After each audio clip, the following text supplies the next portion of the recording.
2008년 5월 마다가스카르 수도 안타나나리보의 중앙광장. 3만 명의 시민들이 하나의 이름을 외치고 있었습니다. 한국은 도둑이다. 그 광장 한복판에 마리아 라토만드라가 서 있었습니다. 손에는 따뜻한 피가 묻어 있었고 옆에는 총에 맞아 쓰러진 남자가 누워 있었습니다. 그날 밤 100명이 넘는 사람들이 죽었고 대통령은 도망쳤으며 한국인들은 24시간 내에 추방되었습니다. 그녀는 그날부터 15년 동안 한국을 증오했습니다. 교과서에 한국은 주권을 침해한 외세라고 썼고 한국과의 모든 협력을 거부했습니다. 그런데 2020년 코로나가 터졌을 때 공항에 내린 비행기 옆구리에 태극기가 보였습니다. 그녀는 그 순간 얼어붙었습니다. 왜 당신들이? 한국 팀장은 조용히 대답했습니다. 과거는 의미 없습니다. 지금은 생명을 살릴 때입니다. 그리고 몇 달 후 그녀는 알게 되었습니다. 15년 동안 믿어왔던 모든 것이 거짓이었다는 사실을. 시작하기 전에 잠깐 좋아요와 구독을 눌러주시면 영상 제작에 큰 힘이 됩니다. 안녕하세요. 제 이름은 마리아 라토만드라입니다. 저는 마다가스카르의 수도 안타나나리보에서 일하는 보건 프로그램 분석가였습니다. 매일 아침 7시면 사무실 책상 앞에 앉았습니다. 컴퓨터를 켜고 숫자들을 정리했어요. 영양실조에 걸린 아이들이 몇 명인지, 말라리아 예방 주사가 몇 개 필요한지, 병원 예산은 얼마나 되는지. 저는 그런 것들을 계산하는 사람이었습니다. 제 일은 지루했지만 중요했습니다. 숫자 하나하나가 살아있는 사람의 생명이었으니까요. 2008년 5월 어느 아침이었습니다. 저는 평소처럼 사무실로 걸어가고 있었어요. 길 옆 가판대에서 신문을 샀습니다. 그리고 일면을 봤습니다. 130만 헥타르, 99년 무상임대. 저는 걸음을 멈췄습니다. 다시 읽었어요. 처음엔 오타인 줄 알았습니다. 130만 헥타르. 우리나라 국토의 절반입니다. 서울의 20배에 달하는 땅이에요. 그 땅을 외국 회사에 99년 동안 빌려준다고요? 손이 떨렸습니다. 신문을 더 읽었습니다. 그 회사 이름은 한테 글로벌 로지스틱스였습니다. 한국 회사였어요. 한국. 저는 한국이라는 나라를 본 적도 없었습니다. TV에서 몇 번 봤을 뿐이에요. 그런데 그 나라 회사가 우리 땅의 절반을 가져간다고요? 가슴이 답답했습니다. 저는 빠르게 사무실로 뛰어갔습니다.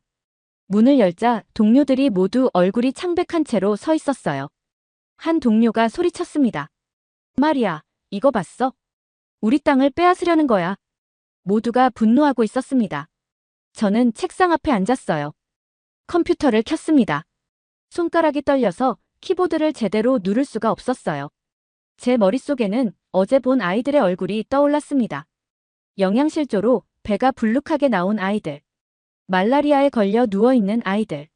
하루에 $1도 안 되는 돈으로 사는 가족들. 그 아이들의 땅마저 빼앗긴다면 어떻게 되는 걸까요?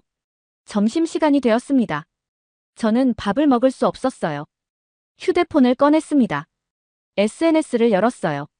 화면 가득 분노의 글들이 올라오고 있었습니다. 우리 땅을 지키자.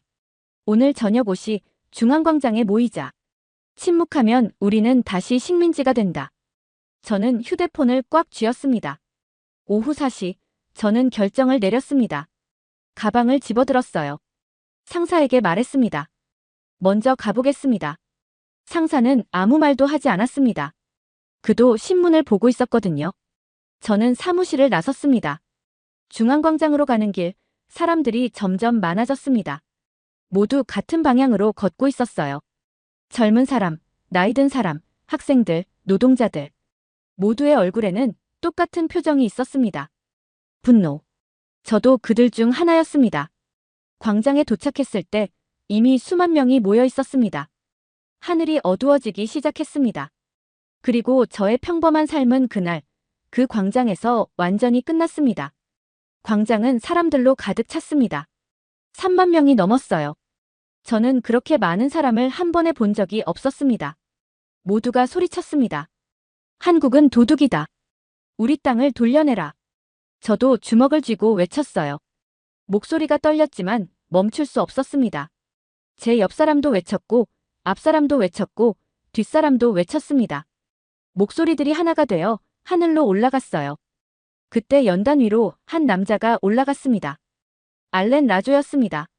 저는 TV에서 그를 본 적이 있었어요. 야당 정치인이었습니다. 키가 크고 날카로운 눈을 가진 사람이었죠. 그가 마이크 앞에 섰습니다. 광장이 조용해졌어요. 그의 목소리는 낮았지만 강했습니다. 한국과의 계약은 매국 행위다. 이 정권은 나라를 팔아넘겼다. 사람들이 다시 소리쳤습니다. 더 크게, 더 세게. 맞아. 물러나라. 저도 소리쳤습니다. 제 목이 아플 정도로 크게 외쳤어요.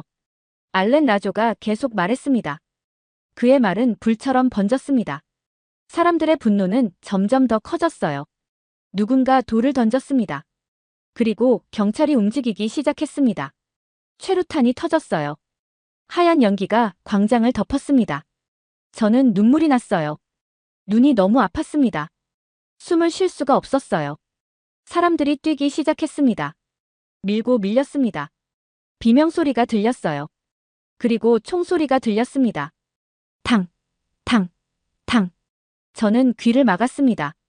심장이 너무 빨리 뛰었어요. 바로 그때였습니다. 제 옆에 서 있던 남자가 쓰러졌습니다.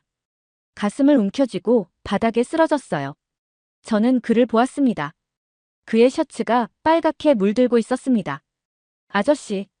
저는 그에게 달려갔습니다. 그를 안아들었어요. 손에 뭔가 따뜻한 것이 묻었습니다. 피었습니다. 남자가 저를 보았습니다. 입을 열었어요. 살려줘. 목소리가 너무 작았습니다. 제발. 저는 그를 꽉 안았습니다. 하지만 그의 몸은 점점 차가워졌어요. 손에서 힘이 빠졌습니다. 아저씨. 아저씨. 저는 소리쳤지만 그는 대답하지 않았습니다. 주변에서 더 많은 사람들이 쓰러졌습니다. 총소리는 멈추지 않았어요. 비명소리도 멈추지 않았습니다. 저는 손을 보았습니다. 피로 가득했어요. 따뜻했던 피가 이제는 차갑게 식어가고 있었습니다. 그날 밤 100명이 넘는 사람들이 죽었습니다.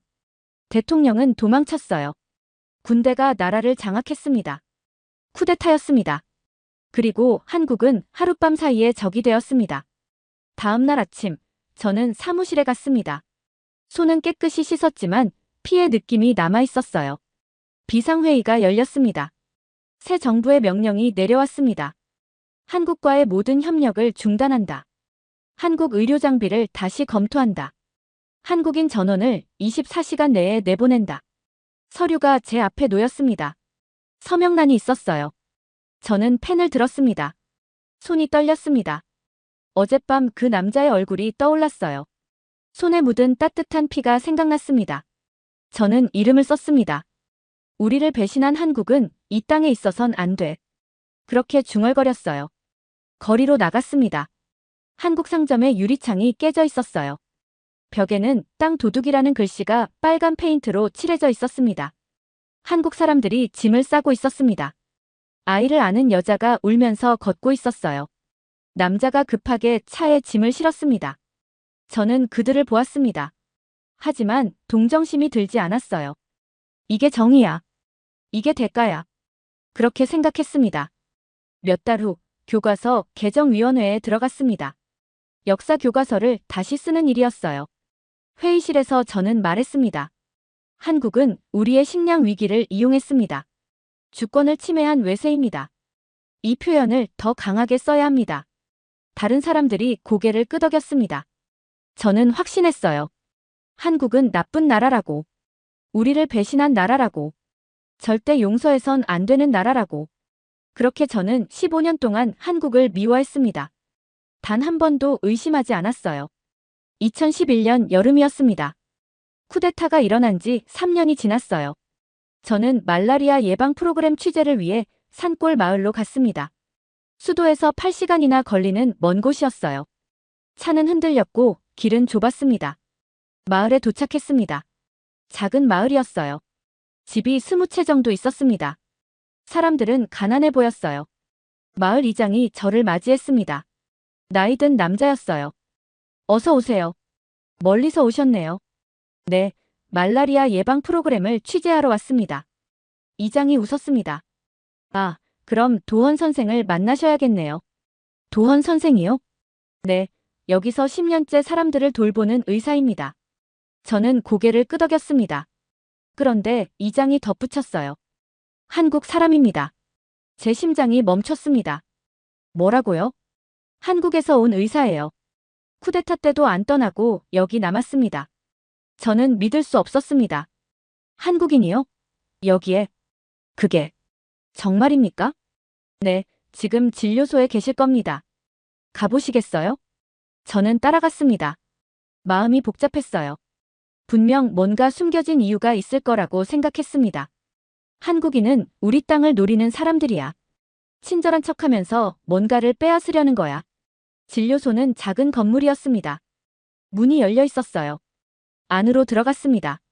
하얀 가운을 입은 남자가 보였습니다. 키가 크고 마른 체구였어요. 얼굴은 햇볕에 그을려 있었습니다. 이도헌이었습니다. 그는 아이의 체온을 재고 있었어요. 부드럽게 아이의 이마를 만졌습니다. 아이가 웃었어요. 노인이 들어왔습니다. 이도헌은 노인에게 약을 주었어요. 현지어로 설명했습니다. 농담도 건넸습니다. 노인이 웃었어요. 저는 카메라를 들었습니다. 하지만 마음속으로는 계속 의심했어요. 저건 다 연기야. 사람들을 속이는 거야. 오후였습니다. 갑자기 문이 3개 열렸습니다. 한 여자가 아이를 안고 뛰어들어왔어요. 아이는 7살쯤 되어 보였습니다. 선생님, 선생님. 여자가 울고 있었습니다. 이도헌이 빠르게 움직였습니다. 아이를 침대에 눕혔어요. 아이의 이마를 만졌습니다. 매우 뜨거웠어요. 고열입니다. 말라리아 같습니다. 아이는 눈을 감고 있었습니다. 의식이 없었어요. 이도헌은 주사를 준비했습니다. 약을 투여했어요. 아이의 맥박을 확인했습니다. 지금부터 계속 지켜봐야 합니다. 저녁이 되었습니다. 이도헌은 아이 옆에 앉아 있었어요. 밤이 되었습니다. 이도헌은 여전히 자리를 지켰습니다. 저는 구석에 앉아 지켜봤어요. 이도헌은 몇 시간마다 아이의 체온을 확인했습니다. 약을 투여했어요. 이마에 땀을 닦아줬습니다. 단 한 번도 자리를 비우지 않았습니다. 새벽 4시쯤이었습니다. 아이가 천천히 눈을 떴습니다. 엄마. 아이의 목소리가 들렸어요. 어머니가 울음을 터뜨렸습니다. 이도헌을 꽉 붙잡았어요. 감사합니다. 감사합니다. 이도헌은 조용히 웃었습니다. 괜찮습니다. 이제 열이 내렸어요. 아침이 되었습니다. 마을 사람들이 진료소로 왔습니다. 어젯밤 소식을 들은 거예요. 한 할머니가 말했습니다. 도헌 선생은 우리 손자를 살렸어요. 다른 할아버지가 말했습니다. 한국 사람이지만 우리보다 더 우리를 생각합니다. 저는 그들의 얼굴을 봤습니다.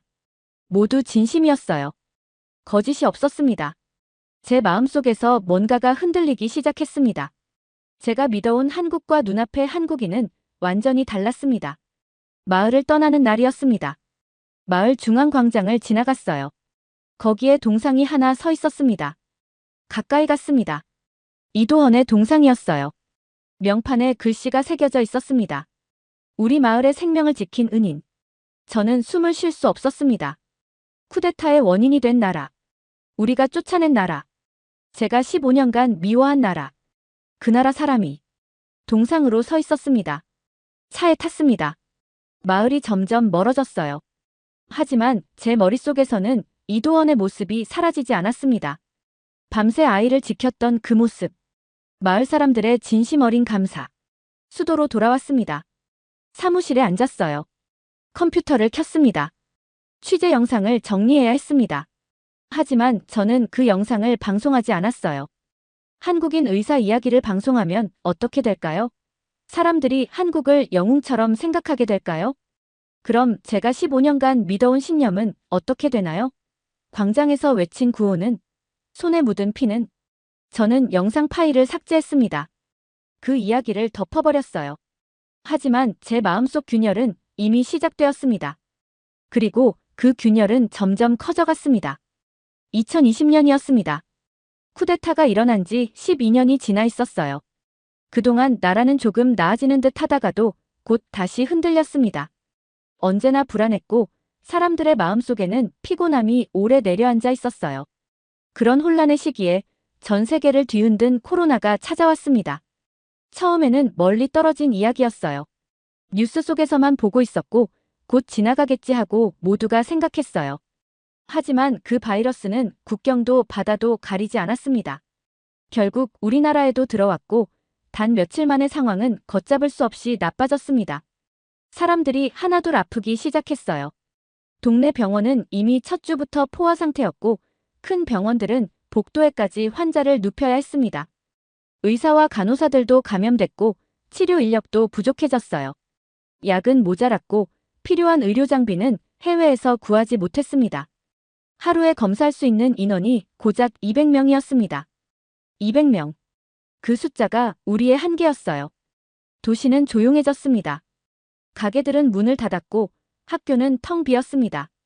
친구들도 이웃들도 가족들도 서로를 멀리했습니다. 사람들은 문 밖을 나서기도 무서워했고 도시는 마치 숨을 멈춘 것처럼 정적에 잠겼습니다. 저는 매일 비상 연락망을 관리하며 데이터를 모으고 보고서를 작성했어요. 그러나 보고서의 숫자는 매일 나빠졌습니다.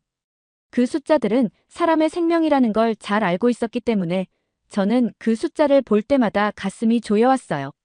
그러던 어느 날 새벽 휴대전화가 요란하게 울렸습니다. 화면에는 상사의 이름이 떠 있었어요. 마리아, 일어나세요. 잠에서 완전히 깨지도 못한 채 물었습니다. 무슨 일이세요? 상사의 목소리는 짧고 급했습니다. 한국이 지원을 보낸답니다. 그 말을 듣는 순간 저는 얼어붙었습니다. 뭐라고요? 한국에서 의료 장비를 보냅니다. 지금 공항으로 가세요. 바로 가세요. 전화가 끊겼습니다. 저는 침대 끝에 그대로 앉아 있었습니다. 몇 초 동안 아무 생각도 할 수 없었어요. 한국? 그 한국이요? 우리가 2008년에 쫓아냈던 나라. 제가 15년 동안 적이라고 믿어왔던 나라. 왜 도우려고 하는 걸까? 의문과 혼란 속에서 옷을 챙겨 입고 공항으로 향했습니다. 새벽 공기는 차갑고 적막했어요. 공항 근처에 다가가자 사람들이 모여 있는 것이 보였고 모두가 긴장된 표정으로 하늘을 올려다보고 있었습니다. 잠시 후 어둠 속에서 커다란 비행기 한 대가 서서히 내려왔습니다. 활주로에 바퀴가 닿는 순간 사람들 사이에서 작은 탄성이 흘러나왔어요. 비행기 옆구리에 선명한 태극기가 보였습니다. 그 순간 저는 심장이 빨리 뛰기 시작했어요. 비행기 문이 열리자 수백 개의 상자가 빠르게 내려오기 시작했습니다. 상자마다 진단키트, 방호복, 의료용 장비라고 적혀 있었고 각 상자 한쪽에는 대한민국 긴급 지원이라는 글씨가 적혀 있었어요. 잠시 후 하얀 방호복을 입은 사람들이 차례로 모습을 드러냈습니다. 한국 방역 전문가 팀이었습니다. 팀장이 제게 다가왔습니다. 저는 너무나 복잡한 감정 때문에 입을 여는 것조차 힘들었어요. 왜 도우시는 겁니까? 제 목소리는 떨렸습니다. 우리가 당신들을. 하지만 그 다음 말을 잊지 못했습니다. 15년 전 광장에서 함께 외쳤던 구호들이 머릿속을 스쳐 지나갔어요. 팀장은 잠시 저를 바라보더니 아주 조용하게 말했습니다. 과거는 의미 없습니다. 지금은 생명을 살릴 때입니다. 그 한 문장이 제 가슴 깊은 곳을 찔렀습니다. 한국팀은 도착한 그날부터 쉬지 않고 일했습니다. 병원 시스템을 다시 정비했고 의료진들에게 교육을 했고 검사 체계를 정리해서 효율을 높였습니다. PCR 검사 설치를 도왔고 현장에서 직접 진단 과정을 시연했습니다. 하루 검사량은 200명에서 1000명, 1500명, 그리고 결국 2000명까지 올라갔어요. 사람들이 살아났습니다. 죽어갈 뻔한 사람들이 다시 걸어 나왔고 가족들이 서로를 껴안으며 울었습니다.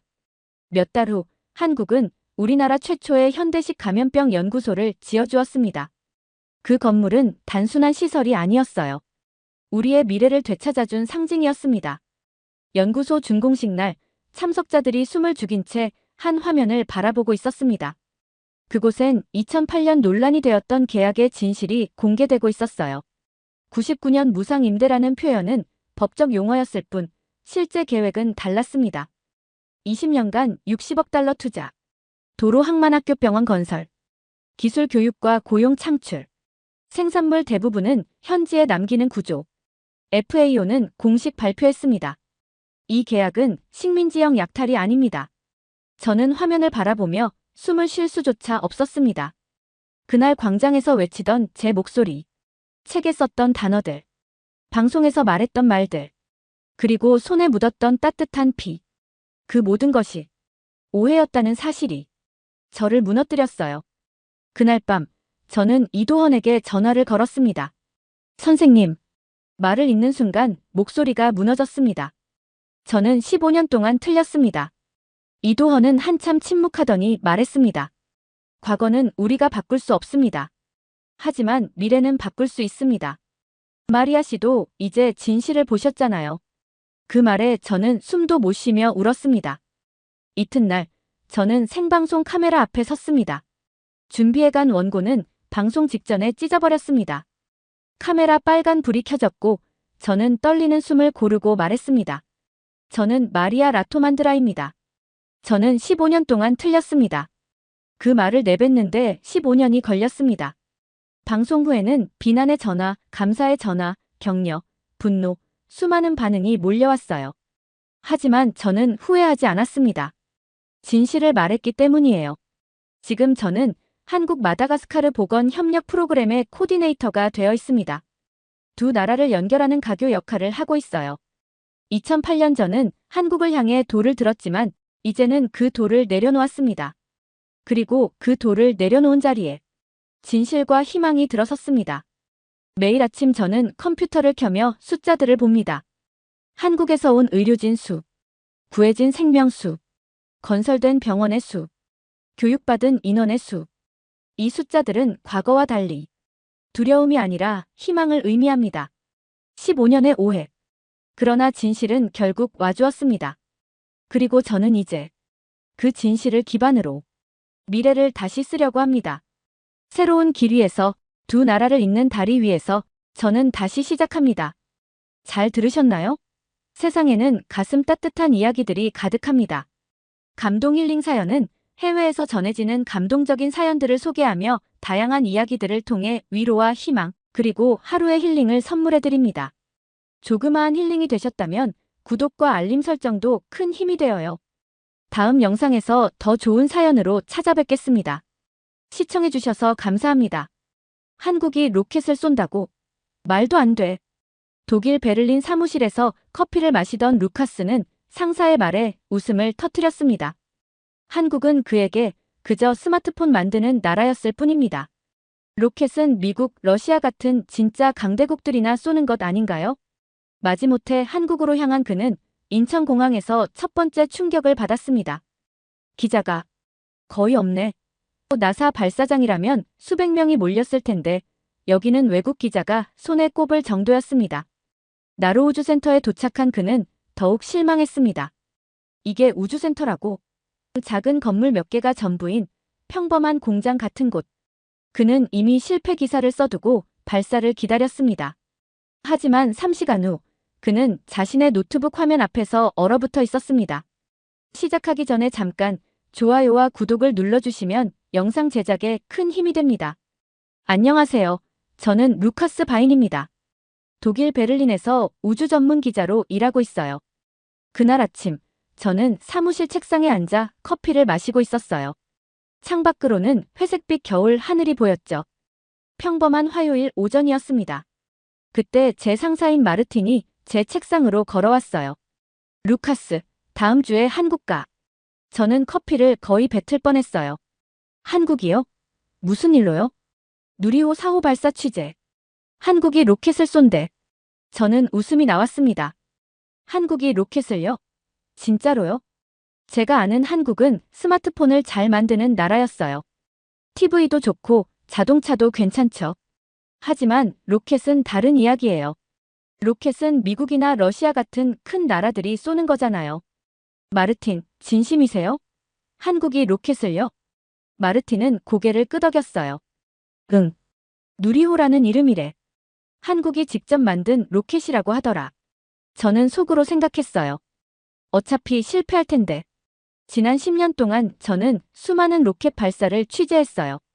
미국 나사, 러시아 로스코스모스, 유럽 우주국. 그들은 진짜 우주 강국들이에요. 수십 년의 경험과 거대한 예산을 가지고 있죠. 그런데 한국이요? 제 머릿속에는 한국이 작은 나라로만 기억됐어요. 기술을 빨리 따라하는 건 잘하지만 새로운 걸 직접 만드는 건 다른 문제잖아요. 꼭 가야 하나요? 어차피 실패할 것 같은데요. 마르틴은 어깨를 으쓱했어요. 기사는 써야지. 성공하든 실패하든. 그냥 다녀와. 형식적으로라도. 저는 한숨을 쉬었어요. 시간 낭비처럼 느껴졌습니다. 그날 저녁, 집으로 돌아가는 지하철 안에서 저는 휴대폰으로 한국에 대해 검색했어요. 인구 5천만 명. 작은 나라. 전자제품 수출 1위. 하지만 우주기술은요? 거의 정보가 없었어요. 역시 그렇지. 한국은 우주와는 거리가 먼 나라야. 집에 도착해서 저는 노트북을 켰어요. 다른 나라 언론들은 이 발사에 대해 뭐라고 쓰고 있을까요? 미국 뉴스 한국의 야심찬 시도, 하지만 성공 가능성은 낮다. 영국 뉴스 누리호, 실험 단계의 프로젝트. 프랑스 신문 아시아의 또 다른 도전. 모두가 비슷한 이야기를 하고 있었어요. 한국은 아직 준비가 안 됐다고. 실패할 거라고. 저는 고개를 끄덕였어요. 맞아. 나만 이렇게 생각하는 게 아니네. 침대에 누워서도 계속 생각했어요. 왜 한국은 이렇게 무리한 도전을 하는 걸까요? 로켓은 쉬운 게 아니에요. 수천 개의 부품이 완벽하게 작동해야 해요. 하나라도 잘못되면 전부 실패해요. 저는 이미 결론을 내렸어요. 이번 출장은 그냥 실패를 확인하러 가는 거라고. 그래서 기사 제목도 미리 생각해뒀어요. 한국 누리호, 예상된 실패. 한국의 우주꿈, 아직은 이르다. 저는 눈을 감았어요. 내일부터 출장 준비를 해야 해요. 비행기 표를 예매하고, 호텔을 예약하고, 카메라 배터리를 충전하고. 하지만 제 마음속에는 이미 답이 정해져 있었어요. 한국은 실패할 거예요. 당연히 그럴 거예요. 저는 그렇게 믿었습니다. 그때는요. 일주일 후, 저는 인천공항에 도착했어요. 비행기에서 내리자마자 저는 주변을 둘러봤어요. 뭔가 이상했어요. 너무 조용했거든요. 미국 나사가 로켓을 쏠 때는 공항부터 기자들로 가득 차요. 카메라를 든 사람들, 큰 마이크를 든 방송팀들, 노트북 가방을 맨 기자들. 북적북적하죠. 그런데 여기는요. 거의 아무도 없었어요. 일본 신문사 로고가 붙은 가방을 든 기자 2명. 중국 방송 스태프 서너 명. 그게 전부였어요. 저는 속으로 생각했어요. 역시 그렇구나. 세계가 관심이 없는 거야. 공항을 나와서 기차역으로 갔어요. KTX라는 한국 고속열차를 타야 했어요. 고흥이라는 작은 도시까지 가려면 몇 시간이 걸린대요. 기차 안에서 저는 맞은편 자리에 앉은 남자를 봤어요. 그도 노트북과 카메라를 가지고 있었어요. 기자인 것 같았죠. 안녕하세요. 기자세요? 그가 고개를 들었어요. 피곤해 보이는 얼굴이었어요. 네. 프랑스에서 왔어요. 클레망이라고 해요. 저는 루카스예요. 독일에서 왔고요. 우리는 잠시 침묵했어요. 그러다가 클레망이 한숨을 쉬었어요. 솔직히 이 기사 쓰기 싫어요. 왜요? 아무도 안 읽을 거거든요. 독자들은 큰 성공이나 큰 실패만 좋아해요. 이렇게 뻔한 결과는 재미없어요. 저는 고개를 끄덕였어요. 클레망 말이 맞았어요. 한국 로켓이 실패하면요? 그건 예상된 일이에요. 뉴스 가치가 없죠. 기차는 도시를 벗어나 시골로 들어갔어요. 창밖으로 산과 논밭이 보였어요. 점점 더 외진 곳으로 가고 있었어요. 몇 시간 후 우리는 고흥에 도착했어요. 작은 버스를 타고 나로우주센터로 향했어요. 길은 좁았고 주변은 조용했어요. 가끔 작은 마을이 보였지만 사람은 거의 없었어요. 그리고 드디어 나로우주센터가 보였어요. 저는 실망했어요. 미국 케네디 우주센터는 거대해요. 엄청나게 큰 건물들, 수십 개의 안테나, 넓은 주차장. 마치 미래 도시 같아요. 그런데 여기는요. 작은 건물 몇 개가 전부였어요. 산과 바다 사이에 조용히 자리 잡은 그냥 평범한 공장처럼 보였어요. 옆에 있던 이탈리아 기자가 중얼거렸어요. 여기가 진짜 우주센터 맞나요? 저도 같은 생각이었어요. 이런 작은 곳에서 로켓을 쏜다고요? 정말로요? 우리는 언론센터로 안내받았어요. 50개 정도의 의자가 있는 작은 방이었어요. 앞쪽에는 큰 스크린이 있었고 책상 위에는 자료가 놓여 있었어요. 저는 자료를 펼쳐봤어요. 누리호 사호에 대한 설명이었어요. 3단 로켓, 13개 위성 탑재, 서로 다른 궤도 투입. 저는 눈썹을 찔렀어요. 13개 위성을 서로 다른 궤도에 넣는다고요? 그건 엄청 어려운 기술이에요. 미국이나 유럽도 조심스럽게 하는 일이에요. 한국이 이걸 처음 시도한다고? 무모하네. 저녁이 되자 한국 기자들과 외국 기자들이 함께 식사하는 자리가 있었어요. 저는 한국 기자 한 명에게 물어봤어요. 이번 발사 성공할 것 같아요? 그 기자는 애매하게 웃었어요. 글쎄요. 미션이 복잡해서요. 솔직히 잘 모르겠어요. 저는 놀랐어요. 자기 나라 로켓인데도 확신이 없다니. 식사 후 호텔로 돌아왔어요. 방에 들어가서 노트북을 켰어요. 저는 이미 기사 제목을 몇 개 써뒀어요. 한국 누리호 4호 예상된 좌절. 한국 우주꿈 현실의 벽. 아시아의 도전 또 한 번의 시행착오. 아직 로켓은 발사되지도 않았어요. 하지만 저는 이미 결과를 알고 있었어요. 실패할 거예요. 당연히 그럴 거예요. 저는 그렇게 믿었어요. 창밖을 봤어요. 어둠 속에서 멀리 발사대가 보였어요. 작은 불빛만 깜빡이고 있었죠. 내일 새벽, 저 로켓이 하늘로 올라갈 거예요. 그리고 아마도 실패할 거예요. 저는 눈을 감았어요. 내일이면 끝나겠지. 빨리 집으로 돌아가고 싶어. 새벽 1시였어요. 언론센터에 앉아 있었던 저는 마치 거대한 광장에 혼자 남겨진 것처럼 고요함 속에 파묻혀 있었어요. 천장이 높은 홀은 너무 넓고 너무 비어 있어서 작은 기침 소리만 나도 울릴 것 같았어요. 50개의 의자가 정렬된 채 놓여 있었지만 그중 사람이 앉아 있는 건 겨우 10개 정도였어요. 한국 기자 5명, 외국 기자 5명. 그나마도 대부분은 피곤한 얼굴로 커피를 마시거나 무표정하게 노트북을 보고 있었죠. 주차장도 마찬가지였어요. 저 멀리 보이는 유리창 너머로 깜빡이는 가로등 아래에 차가 몇 대 서 있을 뿐이었어요. 미국 나사 발사장이라면 이미 수백 대의 차들이 줄을 서고 기자들이 서로 밀치며 자리 잡으려고 했을 텐데 여기는 너무 조용했어요. 마치 한국 스스로도 큰 기대는 하지 마세요라고 말하는 것처럼 느껴질 정도로요. 저는 노트북을 켜놓고 기사 틀을 마련해뒀어요. 제목은 이미 입력돼 있었어요. 한국 누리호 4호 예상된 좌절. 저는 키보드 위에 손을 얹은 채 실패 소식만 나오면 바로 보내려고 준비하고 있었어요. 10년 동안 우주 발사체 전문 기자로 일했지만 한국 로켓이 성공한다고 믿은 적은 단 한 번도 없었어요. 심지어 이번에는 13개 위성 동시 분리라는 매우 어려운 임무까지 포함되어 있었으니 저는 거의 확신했죠. 이번에도 실패다. 스피커에서 차분한 목소리가 흘러나왔어요. 발사 10분 전입니다. 저는 앞쪽의 대형 화면을 봤어요. 캄캄한 밤하늘 아래 우뚝 선 하얀 로켓. 주변에서는 작은 작업등들이 반짝이고 있었고 바람이 스쳐 지나가는 듯 주변 구조물이 살짝 흔들리고 있었어요. 기자들 대부분은 초조함이 아니라 무관심에 가까운 정적을 유지하고 있었어요. 유럽 기자 클레망은 작은 노트에 뭔가를 적고 있었고 일본 기자는 카메라 렌즈를 닦으며 한숨을 쉬고 있었어요. 누구도 기대를 품고 있지는 않았어요. 그건 이 자리에 있는 모두가 마찬가지였죠. 발사 5분 전입니다. 제 심장이 약간 빨리 뛰기 시작했어요. 긴장 때문이 아니라 이제 실패 지점을 확인할 시간이라는 기대감이었어요. 1단에서 실패할까요? 2단에서 폭발할까요? 아니면 마지막 위성 분리 단계에서 조용히 실패라는 문장이 발표될까요?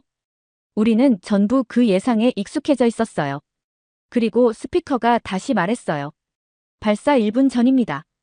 그 순간 언론센터는 완전히 숨을 죽였습니다. 커피잔 내려놓는 소리조차 나지 않았어요. 30초 전입니다. 저는 모르게 숨을 참았어요. 이제 곧 결과가 나오겠죠. 1987654321.아. 그 순간 화면 속 로켓 아래에서 거대한 불꽃이 솟구쳤어요. 흰 연기와 붉은 불빛이 활주로를 가득 메우며 사방으로 밀려나갔어요. 바닥이 진동하는 느낌이 들 정도였죠.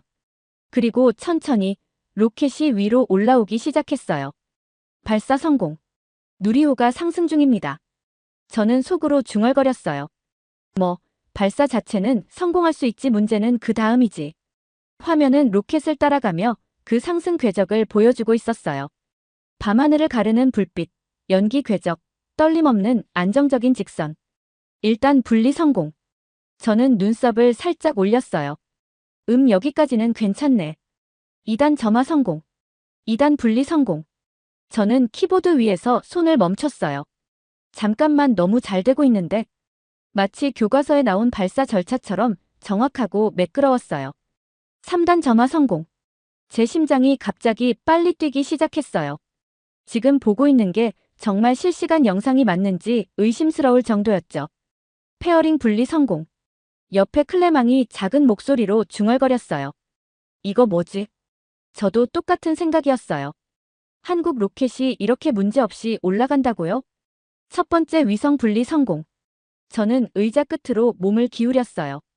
스크린을 보는 눈이 떨리기 시작했어요. 두 번째 위성 분리 성공. 세 번째 위성 분리 성공. 네 번째 위성 분리 성공.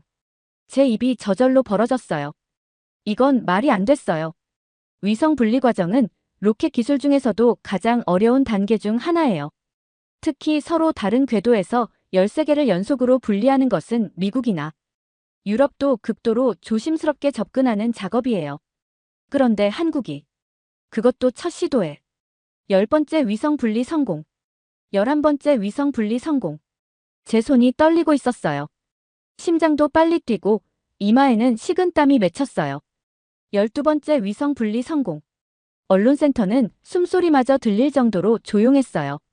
모두가 모니터에 빨려 들어갈 듯 집중하고 있었죠. 13번째 위성 분리 성공. 잠시 정적이 흘렀어요. 그리고 누리호 4호 발사 완전 성공. 순간 방 안이 터질 듯한 환호성으로 가득 찼어요. 한국 기자들은 서로 끌어안고 소리를 질렀어요.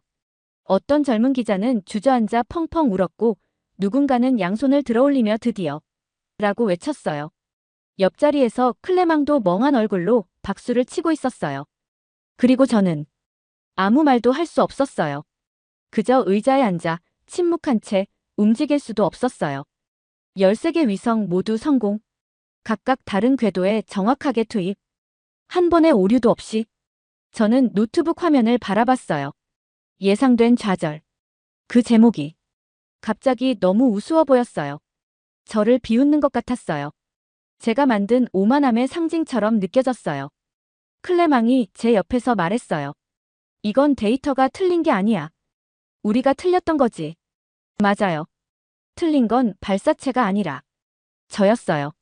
저는 한국의 기술을 과소평가했고 누리호 팀을 무시했고 이 나라의 잠재력을 보지 못했어요. 10년 동안 우주 발사 전문 기자라고 스스로를 자부했는데 오늘 이 1시간 동안 그 자부심이 완전히 무너졌어요. 언론센터는 여전히 환호와 함성으로 가득했지만 저는 조용히 눈을 감았어요. 그리고 마음속으로 묻고 있었어요. 내가 무엇을 놓친 걸까? 아마 그 질문은 이날 이후 제 인생을 완전히 바꾸게 될 질문이었어요. 발사 후 3시간이 지났어요. 언론센터는 이제 거의 텅 빈 공간이 되었어요. 처음 도착했을 때만 해도 북적거리던 기자들, 카메라, 급한 발걸음들 모든 게 사라지고 직원 몇 명만 정리하듯 조용히 움직이고 있었어요. 형광등 소리마저 크게 들릴 만큼 고요했어요. 그런데 저는 여전히 제자리에 그대로 앉아 있었어요. 모니터에 비친 제 얼굴은 초점을 잃은 사람처럼 멍해 보였어요. 손가락은 키보드 위에 올려놓은 채 움직이지 않았고 그저 화면 속 단어들을 바라만 보고 있었어요. 지울까 말까를 고민하다 남겨둔 제목. 예상된 좌절. 그 아래에 적힌 문장들. 한국의 기술 부족, 준비 미흡, 불안정한 추진체, 마치 실패를 확신하는 사람처럼 쓴 문장들이 그대로 남아 있었어요. 그 옆 창에는 한국항공우주연구원이 배포한 공식 데이터가 떠 있었어요. 13개 위성 전부 정확한 궤도 진입. 오차 범위 0.1% 이내. 추진체 작동률 100%. 연소시간 편차 0.03초. 읽으면 읽을수록 믿기 어려울 만큼 완벽했어요. 그건 제가 지금까지 기사에서 보아온 그 어떤 나라의 발사 기록보다 뛰어난 수치였어요. 솔직히 말하면 감정이 복잡했어요. 놀라움, 당황, 부끄러움, 그리고 설명하기 어려운 죄책감 같은 것들이 마음속에서 뒤섞여 어지러웠어요. 그때 누군가 제 옆을 조용히 지나갔어요. 고개를 돌렸더니 한국 엔지니어 한 사람이 제 자리 옆에서 멈춰 섰어요. 이름표에는 박서준이라고 적혀 있었어요. 한국우주개발팀에서 핵심 역할을 맡았던 인물이라는 걸 발사 브리핑 때 이미 들었어요. 그는 피곤해 보였지만 얼굴에는 조용한 자신감이 담긴 미소가 떠 있었어요. 루카스 씨, 기사 쓰시느라 수고 많으셨습니다. 그 말이 왜 그렇게 무겁게 느껴졌는지 모르겠어요. 저는 천천히 고개를 들어 그를 바라봤어요. 박선임님. 제 목소리는 제가 생각한 것보다 훨씬 떨리고 있었어요. 제가 완전히 틀렸습니다. 한국을, 누리호를, 그리고 여러분 모두를 저는 처음부터 끝까지 무시했어요. 제 고백은 거의 속삭임에 가까웠어요. 누군가에게 이렇게 솔직하게 사과한 적이 있었는지 기억조차 나지 않았어요. 박서준은 고개를 살짝 저으며 부드럽게 웃었어요. 괜찮습니다. 많은 분들이 그렇게 생각하셨으니까요. 그게 현실이었죠. 그는 잠시 창밖을 봤어요. 언론센터 유리창 너머로 발사대가 어둠 속에서 희미하게 보였어요. 구조물 사이로 새벽 바람이 스치고 붉은 조명이 은은하게 깜빡였어요. 중요한 건 이제 사실을 보셨다는 겁니다. 그 말은 가벼운 톤으로 들렸지만 제게는 망치처럼 떨어졌어요. 가슴 깊은 곳을 찌르는 느낌이었어요. 박서준이 떠난 뒤에도 저는 한동안 움직일 수 없었어요. 노트북 화면을 가만히 바라보며 깊게 숨을 들이켰어요. 그리고 마침내 결심했어요. 저는 하나씩 아주 천천히 그러나 단호하게 기존 초안들을 삭제하기 시작했어요. 예상된 좌절, 한국 우주꿈, 현실의 벽, 아시아 도전의 한계. 그 어느 것 하나도 사실을 반영하지 않았다는 걸 이제는 분명히 알았어요. 그건 제 편견이 만든 문장들이었지 데이터나 과학이 만든 문장이 아니었어요. 저는 새 문서를 열었고 손가락을 키보드 위에 얹었어요. 그리고 자연스럽게 새로운 제목이 떠올랐어요. 한국 누리호 4호, 세계를 놀라게 한 완벽한 성공. 과소평가된 기술 강국, 한국의 진짜 실력. 우주시대의 새벽, 한국이 세계의 시선을 바꾸다. 이 문장들은 억지로 쓴 게 아니었어요. 그냥 제가 본 그대로였어요. 데이터가 증명한 사실, 제 눈앞에서 일어난 현실이었어요. 저는 발사 순간의 장면을 하나하나 다시 떠올리며 글을 썼어요. 카운트다운, 떨리는 지면, 하늘로 오른 불꽃, 엔진이 완벽히 작동하던 소리, 엔지니어들이 숨을 죽이며 지켜보던 표정. 그리고 13개 위성 모두 성공이라는 말이 나오던 순간의 정적과 충격. 기사를 쓰고 베를린 편집국으로 이메일을 보낼 때 손이 조금 떨렸어요. 마르틴에게 한 문장을 덧붙였어요. 마르틴, 내가 틀렸어. 한국은 우리가 생각한 것보다 훨씬 앞서 있어. 가능하다면 이 기사를 읽면 톱으로 부탁해. 이틀 후 인천공항으로 돌아왔어요. 공항은 마치 축제 현장 같았어요. 곳곳의 화면에서 누리호 성공 뉴스가 반복됐고 사람들은 발걸음을 멈추고 화면을 바라보며 한바구음을 지었어요. 저는 그 모습을 조용히 지켜봤어요. 며칠 전만 해도 저는 이 사람들을 무시했어요. 이 나라를 과소평가했어요. 표면만 보고 판단했어요. 하지만 이제는 알아요. 제가 얼마나 오만했고 얼마나 무지했는지. 공항 유리창에 비친 제 얼굴은 발사 전의 저와 완전히 다른 사람이었어요. 편견으로 기사를 쓰던 기자가 아니라 스스로 틀렸음을 인정할 줄 아는 사람이었어요. 비행기에 올라 창가에 앉았어요. 비행기가 활주로를 달리는 동안 저는 구름 위 어딘가에서 지금도 지구를 돌고 있을 13개의 위성을 떠올렸어요. 그리고 생각했어요. 오늘 이 한국의 새벽 하늘에서 저는 제 인생에서 가장 중요한 교훈을 배웠어요. 어떤 나라도 어떤 사람도 과소평가하지 말 것. 겸손하게 배우는 자세를 가질 것.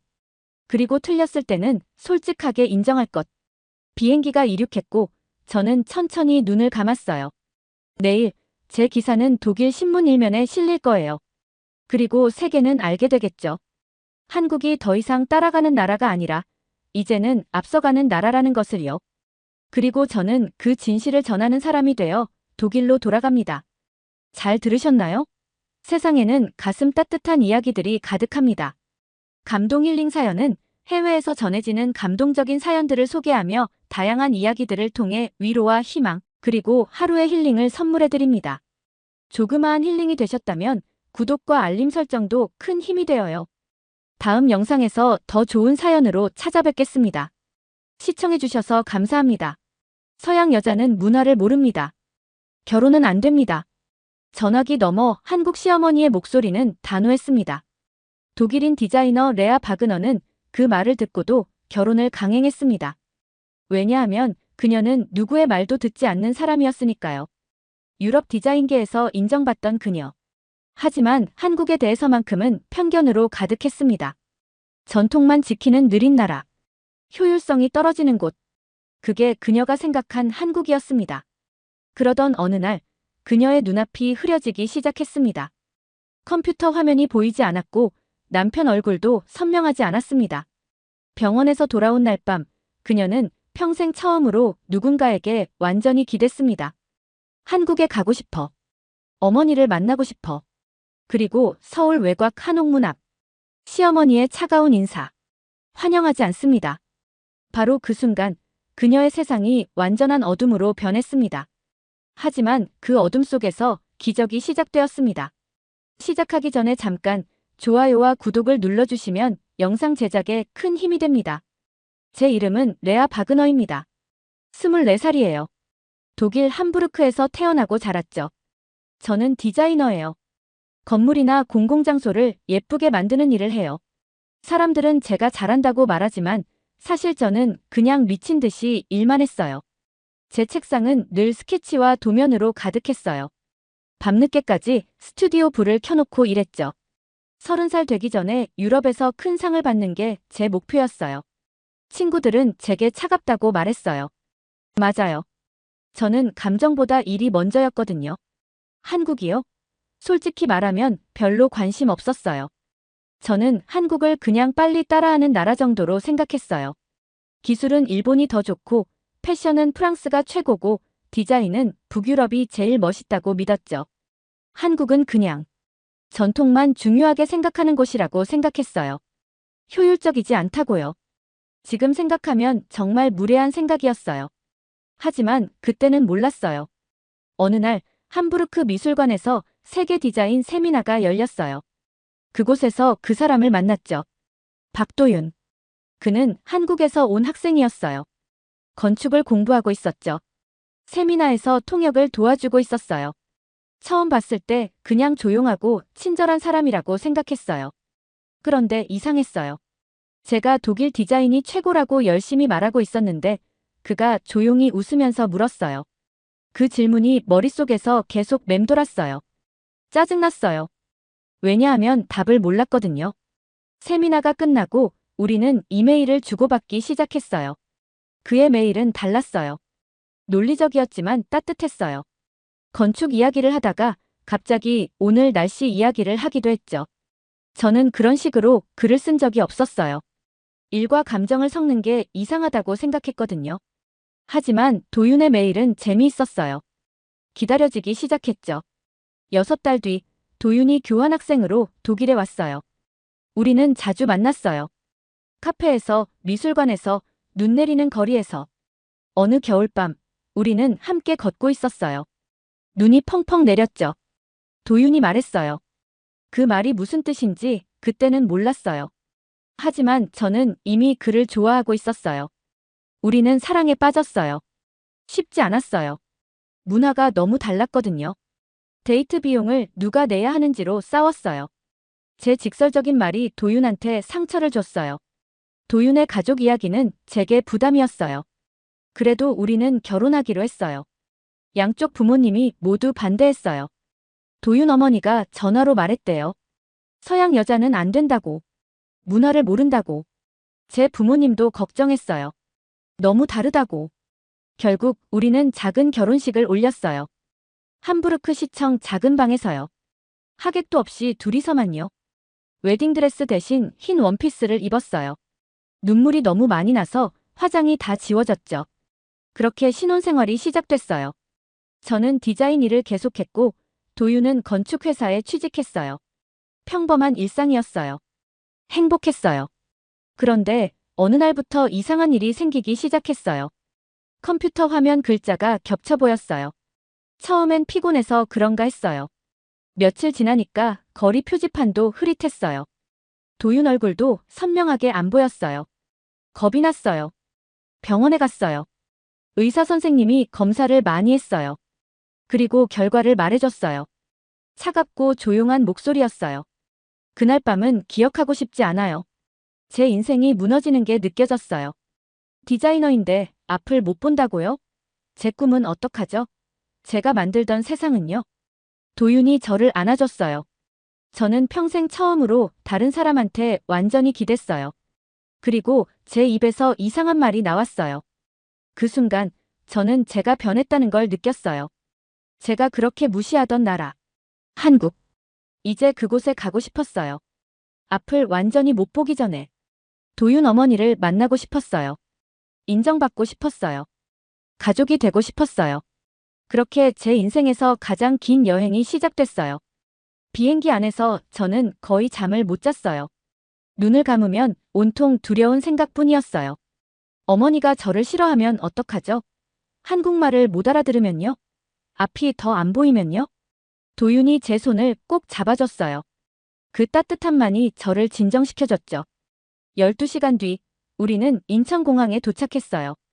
비행기에서 내리는 순간 저는 깜짝 놀랐어요. 제 시력이 더 나빠져 있었거든요. 사람들이 그림자처럼만 보였어요. 한글로 쓰인 간판들은 그냥 흐릿한 색깔 덩어리였죠. 어디가 어딘지 전혀 알 수 없었어요. 공항이 이렇게 큰지 몰랐어요.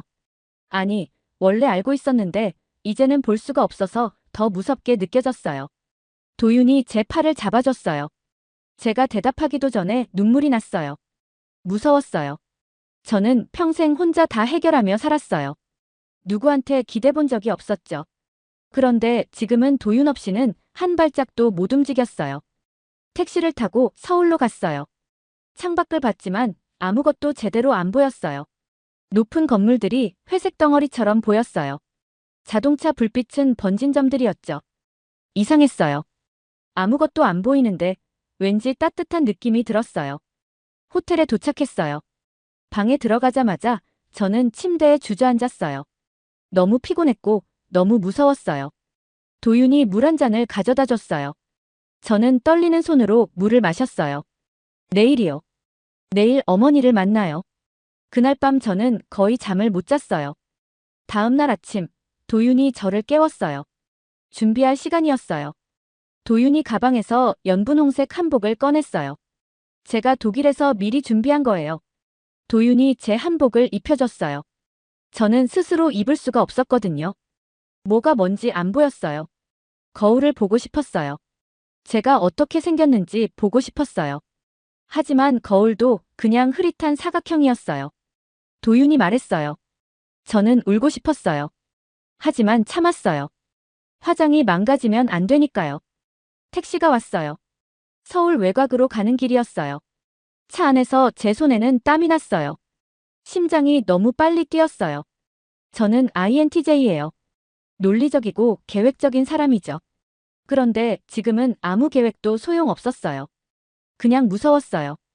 택시가 멈췄어요. 도윤이 제 손을 잡고 차에서 내렸어요. 작은 한옥이 보였어요. 아니, 정확히는 안 보였어요.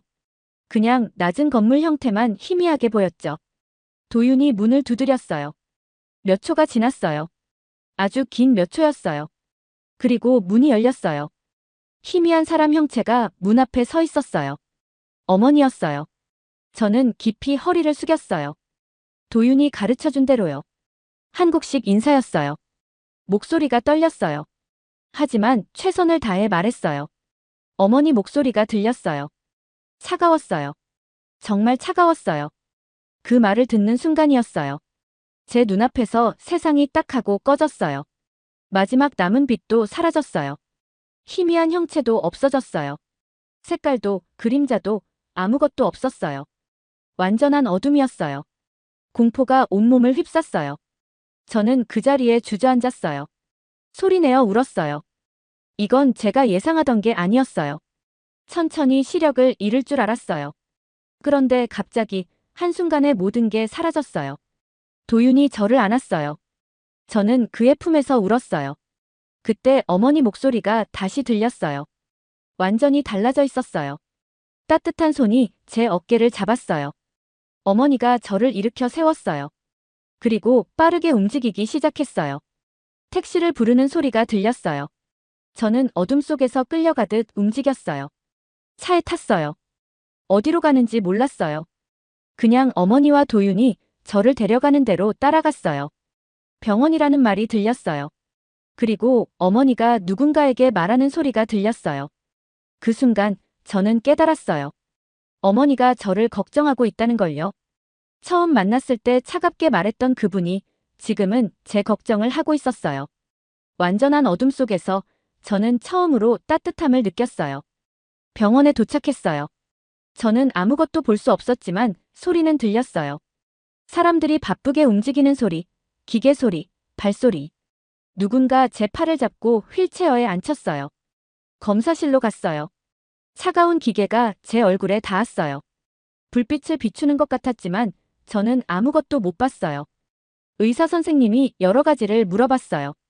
도윤이 대신 대답해줬어요. 밤새 검사가 계속됐어요. MRI라는 큰 기계 안에 들어갔어요. 큰 소리가 났어요. 무서웠어요. 하지만 도윤이 제 발을 계속 만져주고 있었어요. 그래서 조금 덜 무서웠죠. 시간이 얼마나 지났는지 몰랐어요. 어둠 속에서는 시간이 더 느리게 가는 것 같았어요. 검사가 다 끝나고 병실로 갔어요. 침대에 누웠어요. 너무 피곤했어요. 온몸에 힘이 하나도 없었어요. 도윤이 제 손을 잡아줬어요. 그의 손이 따뜻했어요. 그날 밤은 잠을 잘 수 없었어요. 다음 날 아침 의사 선생님이 오셨어요. 최하윤 교수님이라고 했어요. 결과를 설명하기 시작했어요. 저는 숨을 참았어요. 교수님이 말했어요. 하지만이라는 단어에 제 심장이 쿵쿵 뛰었어요. 줄기세포 수술이요. 성공하면 다시 볼 수 있다고요. 50%. 반반이에요. 제 머리가 빠르게 돌아갔어요.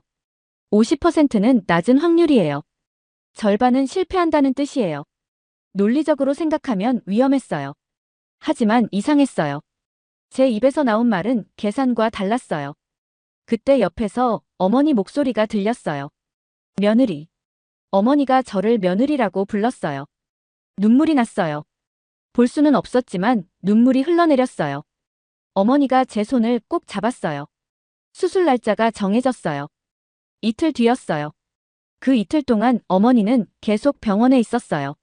집에서 음식을 만들어 왔어요. 국이었어요. 미역국이라고 했어요. 어머니가 숟가락으로 떠서 제 입에 넣어줬어요. 따뜻했어요. 그리고 맛있었어요. 어머니가 제 머리를 쓰다듬었어요. 저는 어머니 손을 만졌어요. 거칠었어요. 오랫동안 일하신 손이었어요. 수술 전날 밤이었어요.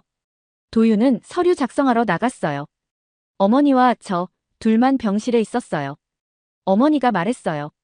제가 대답했어요. 잠시 침묵이 흘렀어요. 그리고 어머니가 다시 말했어요. 저는 웃었어요. 지금은 아무것도 못 보는데 말이에요.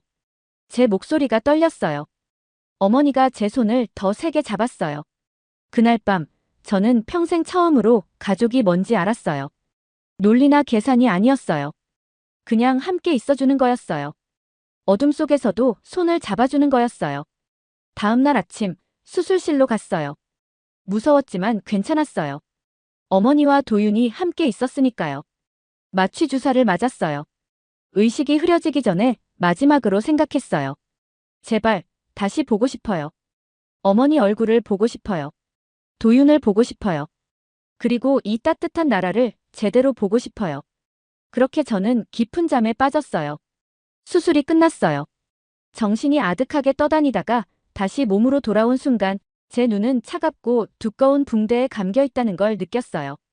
아무것도 보이지 않았지만 이상하게 두렵지 않았어요.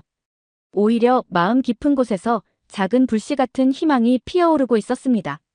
지금까지의 어둠 속에서라면 상상조차 하기 힘들었던 감정이었어요. 의사들은 최소 일주일간은 절대 붕대를 풀면 안 된다고 했어요. 그 일주일은 제 인생에서 가장 긴 시간이었어요. 시간이 흘러간다기보다는 한 땀 한 땀 천천히, 아주 천천히 제 앞을 기어가는 듯 했죠. 어머니는 하루도 빠짐없이 병원에 오셨어요. 새벽에 일어나 직접 끓인 국을 보온통에 담아왔고 작은 반찬들도 챙겨오셨어요. 보이지 않는 저 대신 숟가락을 들어 제 입가에 조심스럽게 갖다 대셨죠. 뜨거우니까 천천히 먹어라, 우리 딸. 어머니의 목소리는 늘 떨렸어요. 혹시라도 제가 고통스러워하지 않을까, 혹시나 잘못될까 두려운 마음이 그대로 배어 있었어요. 도윤은 밤마다 병원에 남았어요. 접이식 의자에서 등을 기대고 선잠을 청했고 깨어있을 땐 늘 제 손을 잡아주었어요. 손끝에서 전해지는 체온이 얼마나 큰 위로가 되었는지 몰라요. 가끔 새벽에 갑자기 두려움이 밀려올 때가 있었어요. 혹시 수술이 잘못되면 어떡하지? 혹시 다시는 빛을 못 보면? 그럴 때마다 저는 도윤 손을 꼭 쥐었어요. 그럼 도윤도 손가락을 천천히 감아 제 손을 덮었어요. 그렇게 일주일이 지났습니다. 그리고 마침내 기다리고 기다리던 날이 왔어요. 붕대를 푸는 날. 병실 문이 열리며 최 교수님이 들어오셨어요. 교수님은 수술 전과 똑같은 차분한 표정이었지만 그 눈빛엔 약간의 긴장과 기대가 섞여 있는 듯 보였어요. 제 심장은 고막을 찢을 듯 뛰었어요. 이제 곧 제가 다시 세상을 볼 수 있을지 아니면 다시 어둠 속에서 살아야 할지 결정되는 순간이었으니까요. 교수님이 붕대를 풀기 시작했습니다. 한 겹, 또 한 겹. 천이 떨어질 때마다 저는 숨을 삼켰어요. 마지막 겹이 벗겨지기 직전 교수님이 말했습니다. 저는 숨을 크게 들이마시고 천천히 눈을 떴어요. 처음엔 너무 밝았어요. 오랜 어둠 속에 있던 눈이 갑작스러운 빛을 견디지 못해 눈부심이 번쩍였어요. 그리고 아주 희미하게 흐릿한 무엇인가가 제 눈앞에 나타나기 시작했습니다. 그것은 빛이었어요.